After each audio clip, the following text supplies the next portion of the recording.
Good evening to the family. Magandang gabi po sa inyong lahat. Per the handwritten instruction of the President, I have to read my speech in toto so as not to go beyond the prescribed time. Okay. Good evening to the family of the late President Ramos, my dear colleagues in the media, guests, friends, ladies and gentlemen. Magandang gabi po sa inyong lahat. I'm deeply honored that I was chosen to be among the speakers tonight to share my memories with PFBR. There are just too many adventures that I wanted to immortalize. So when the time comes that my own memory begins to fade, there's something solid to remind me that yes, I worked for President Ramos, who is no doubt one of the best presidents that this country ever had. At ako ay napakapalad na sa loob ng 10 taon ng aking pagtatrabaho sa gobyerno noon, ang 6 na taon dito ay bilang close-in writer ni Pangulong Ramos. I was 21 years old at the time.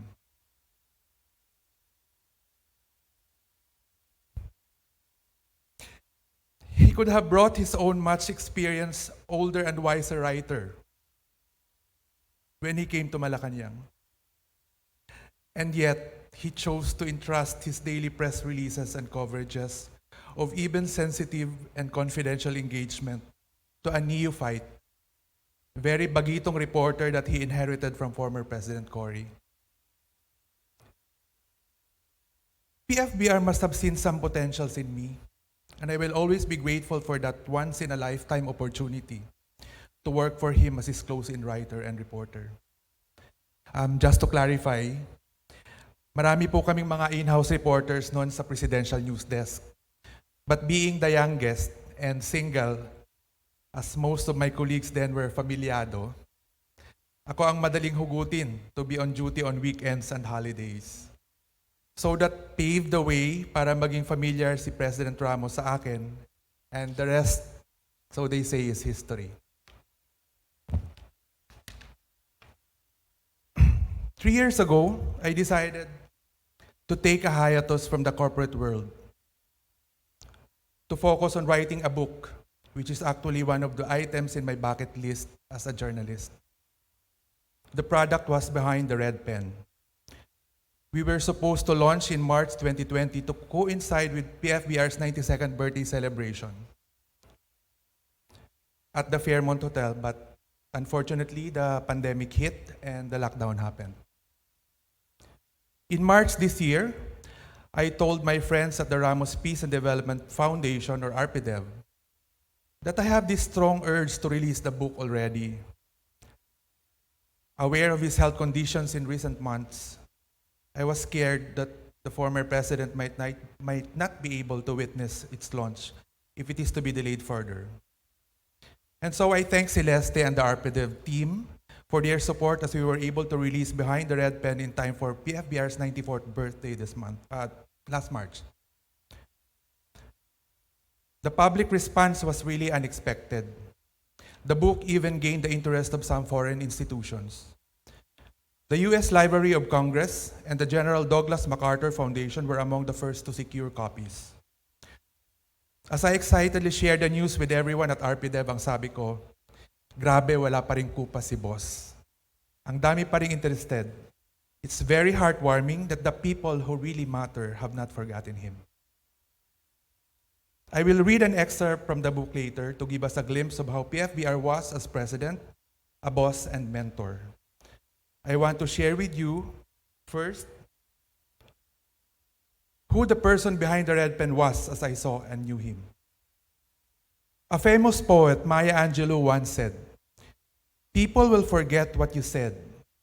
People will forget what you did. But people will never forget how you made them feel." Makakalimutan ko kung ano ang mga lectures na ginawa sa akin ni boss. Pwede ko ring makalimutan kung ano ang mga ginawa o nagawa niya para sa akin. Pero kailanman hindi ko makakalimutan how he made me feel. Starting in 1992, until the last time I talked to him via Facebook Messenger on my birthday 2 years ago.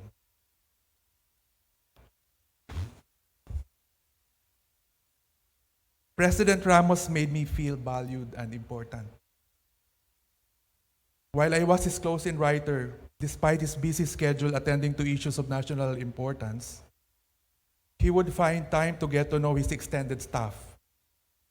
Inaalam niya ang pangalan, personal background, family members, things like that. He even called me by my first name, Jojo. Some leaders would not even bother to get to know the names of their staff, but PFVR did.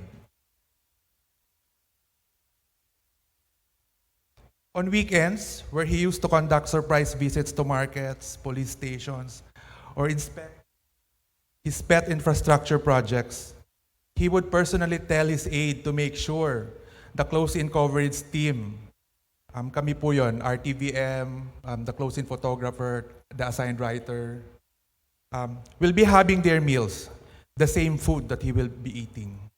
So lahat kami pare-pareho. Yun ang sinigurado ng lolo niyo.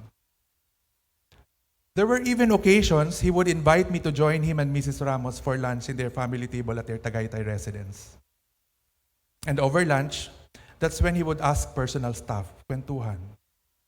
May pagkamarites din si Sir. Pati love life ko noon, inuurirat. So sino ba ang hindi mai-inspire kung ang presidente at ang kanyang pamilya ganun katratuhin, di ba? Pamilya.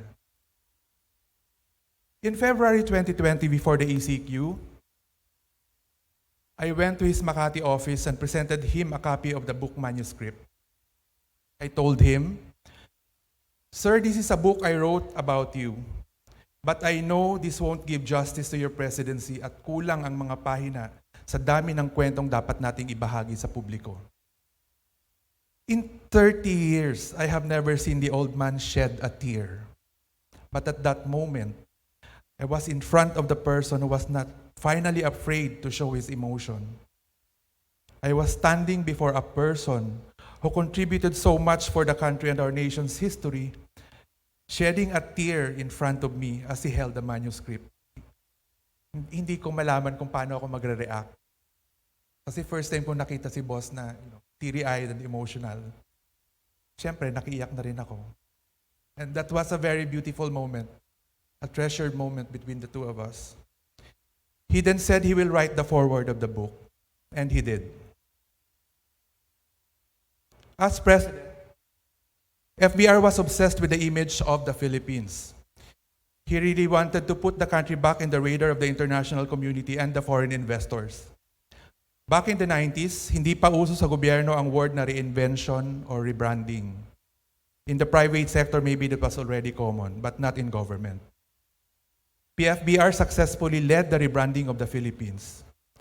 And since I was with his communications team then, let me read now portions of that book, chapter 26, entitled Rebranding PH. Konti lang.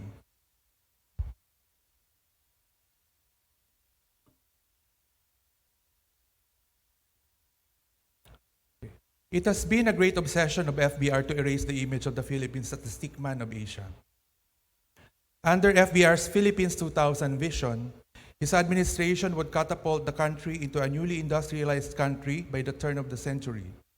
In 1996, everyone was upbeat on the prospects of Nickhood due to our sustained growth over the years.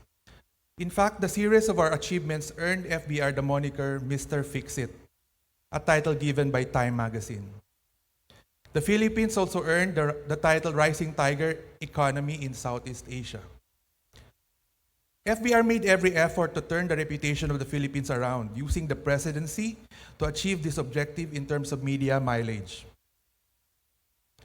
And I would quote him, "Everything is about branding," unquote. The president would often tell his press team, quote, "Do not forget the Philippines is the brand that we are trying to market," unquote. Therefore, we should do everything to protect our brand and reputation. He would always remind us. And there were several instances when FBR led this brand reinvention, but let me share here 4. First, FBR and the First Lady would often visit the former Smoky Mountain to highlight the progress of its transformation into a model community. Early in 1993, he ordered the closure of the former dump site in Tondo. He instructed then Press Secretary Sison to hype its closure in both the local and international media so they will know that the face of Manila has been transformed. Second, and I'm glad Labor Secretary Nieves Confessor shared this also last night. It was President Ramos who coined the term OFW, or Overseas Filipino Workers, in the mid-1990s to highlight that Filipinos abroad were not only overseas contract workers, but also expatriates and highly skilled individuals with high-paying jobs coveted by large corporations. He specifically instructed us at the Presidential News Desk to no longer use in our press releases the term OCW, but OFW. We should institutionalize the use of OFW to refer to Filipinos working overseas. It is more inclusive, FVR told us. And number three, FVR even went as far as changing our national bird. Alam niyo ba yon? From Maya to Agila. The Maya, sparrow, got his attention and decided halfway through his term it was time for the lowly sparrow to retire and be replaced by the regal Philippine eagle. The President then issued Proclamation 615 on July 4, 1995, declaring the Philippine eagle as the national bird.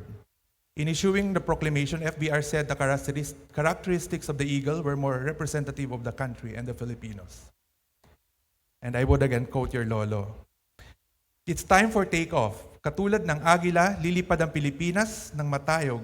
Kayang-kaya natin ito basta't sama-sama, he said. And lastly, fourth, at a time when the Philippines was already being hailed as an emerging tiger economy, in 1995, I recall that FVR was again pissed because he saw on CNN a news about the Philippines and the accompanying video was an old footage of Smoky Mountain. He called Press Secretary Sison, instructing him to provide CNN Manila Bureau and other international press outlets with updated videos about the Philippines. He could not get over what he saw. He would rant about it in the next cabinet meeting, reminding the official family to help in the monitoring of what was being said or shown abroad about our country. And again, I quote, "It's all our job. We should help the press secretary," FBR stressed. To this, he directed then Foreign Affairs Secretary Domingo Siason to coordinate with the OPS and ensure that all the Philippine embassies and consulates would have updated videos to be provided to media and other stakeholders. End of it. And to close, let me echo the closing paragraph in the book's acknowledgement, as this is how I truly feel at the moment.